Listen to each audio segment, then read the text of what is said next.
విద్య ప్రధాన ఉద్దేశం నేర్చుకున్న జ్ఞానాన్ని వ్యక్తిగత ప్రయోజనంతో పాటు సంఘానికి పనికొచ్చేలా ఉపయోగించడం. ఇవాళ పిల్లలే రేపటి పౌరులు. వాళ్ళని మనం పెంచే తీరు, నేర్పే విద్యపై రేపటి దేశ భవిష్యత్తు ఆధారపడి ఉంటుంది. జవహర్లాల్ నెహ్రూ. ఈరోజు ప్రింట్ మీడియాలో వచ్చిన ఎడిటోరియల్ పేపర్లో ఒక ఆర్టికల్ నా మనసును కలిచివేసింది. సురక్షిత బాల్యమే దేశానికి పెన్నిది. పూలమగ్గల వంటి వారి పిల్లలు ప్రేమగా కంటికి రెప్పల వారిని కాచుకోవాలి అని జాతికి ఉద్బోధించారు చాచా నెహ్రూ. అలా నిరంతరం కనిపెట్టుకుని ఉండే అమ్మా నాన్నల ఆప్యాయతానురాగాలు, నడుమ ఆటపాటల చదువులతో సాగే బాల్యం మధుర జ్ఞాపకాలన్నింటినో మూట కట్టిస్తుంది. జీవితంలో ఉన్నత స్థానాలకు చేరడానికి, సమాజంలో ఉత్తమ పౌరులుగా మెలగడానికి అదే తోవ చూపిస్తుంది.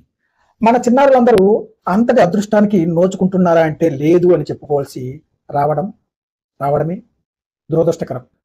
2024-25 యుడైస్ ప్లస్ నివేదిక ప్రకారం దేశీయంగా మాధ్యమిక స్థాయిలో డ్రాప్అవుట్లు రేటు 3.5 అయితే సెకండరీలో అది 8.2గా నమోదైంది. దుర్భర పేదరికంతో మధ్యలోనే బడిమానిస్తున్న పిల్లలందరూ పెట్టి చాకరీలో మగ్గిపోతున్నారు. నాణ్యానికి మరోవైపు కాస్తంత ఆట విడుపుకు అవకాశం లేని బట్టి చదువులు, తల్లిదండ్రుల ఆకాంక్షలు, బరువును భరించలేక ఎంతో మంది విద్యార్థులు మానసికంగా నలిగిపోతున్నారు. బల వన్మరణాలకు పాల్పడుతున్నారు. గడిచిన దశాబ్ద కాలంలో దేశవ్యాప్తంగా 1,00,000 మందికి పైగా అలా కడతేరిపోయారు. ఇక స్కూళ్ళకు చేరుతున్న మాదక ద్రవ్యాలు నవతరాన్ని నిర్వీర్యం చేస్తున్నాయి. అలా అవి దేశ భవితకు బలిపీఠంపైకి నెట్టుకుపోతున్నాయి. మంచి పోషకాహారం లభిస్తే అదే బాలబాలికలకు శారీరకంగా, మానసికంగా బలంగా తీర్చిదిద్దుతుంది. కానీ పోషణ్ ట్రాకర్ డేటాను పరిశీలిస్తే అషేతు హిమాచలం 5 ఏళ్ల లోపు చిన్నారుల్లో 37% మంది గిడసబారిపోయిన చేదు నిజం కళ్ళ ముందు మెదలవుతుంది. ఆ దుర్మత్వం ఎన్నో రోగాలకు అంటకొడుతుంది. మన దేశంలో 5 ఏళ్ల లోపు ప్రాణాలు పోగొట్టుకుంటున్న పసివారిలో 69% మంది మరణాలకు పౌష్టికాహార లోపమే ప్రధాన కారణం.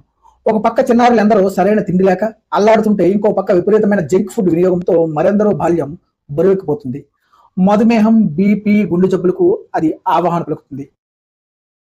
ఇండియాలో 3.3 కోట్ల మంది పిల్లలు అధిక బిఎంఐ పరిధిలో ఉన్నారని, తగిన జాగ్రత్తలు తీసుకుంటే 2030 నాటికి వారి సంఖ్య అంతకు 2.5 రెట్లకు చేరే ప్రమాదం ఉందని యూనిసెఫ్ ఇటీవల హెచ్చరించింది. పోషకాహారం అందుబాటులో అసమానతల నివారణపై ప్రభుత్వాలు దృష్టి పెట్టకపోతే, వ్యాయామ విద్యకు ప్రాధాన్యం ఇవ్వకపోతే దేశ ప్రగతి దెబ్బతిరిపోతుంది. చిన్నారులపై నేరాలకు సంబంధించి 2023లో దేశీయంగా 1.77 లక్షల కేసులు నమోదయ్యాయి. అంతకుముందు ఏడాదితో పోలిస్తే ఆ అకృత్యాలు 9% పెరిగాయి. మొత్తం కేసుల్లో 45% అపహరణతోనే ప్రమేయం ఉన్నవే. ఇండియాలో ప్రతి 8 నిమిషాలకు ఒక చిన్నారి అదృష్టమవుతున్నట్లు అంచనా. వారిలో చాలా మంది మళ్ళీ తిరిగి ఇంటికి చేరట్లేదు. జనసమ్మర్ద ప్రాంతాలలో మోటవేస్తున్న నేరమటాలు అన్నం పుణ్యం ఎరగని పిల్లలను ఎత్తుకుపోయి తమ స్వార్థానికి వాడుకుంటున్నాయి.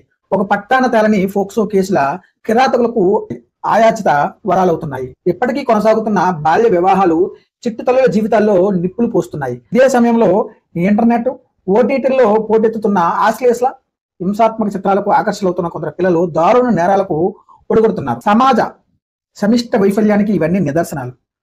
సురక్షిత బాల్యమే ఈ దేశానికైనా పెన్నిది. కాబట్టి ఆరోగ్యకర వాతావరణంలో పిల్లల స్వేచ్ఛగా ఎదిగేలా చూడాలన్న రాజ్యాంగ నిర్దేశాన్ని ప్రభుత్వాలు శిరస వహించాలి. ఈ వీడియో కనుక మీకు నచ్చినట్లయితే please like, share, comment and subscribe vision families TV. నేను మీ సత్య. జై హింద్, జై భారత్.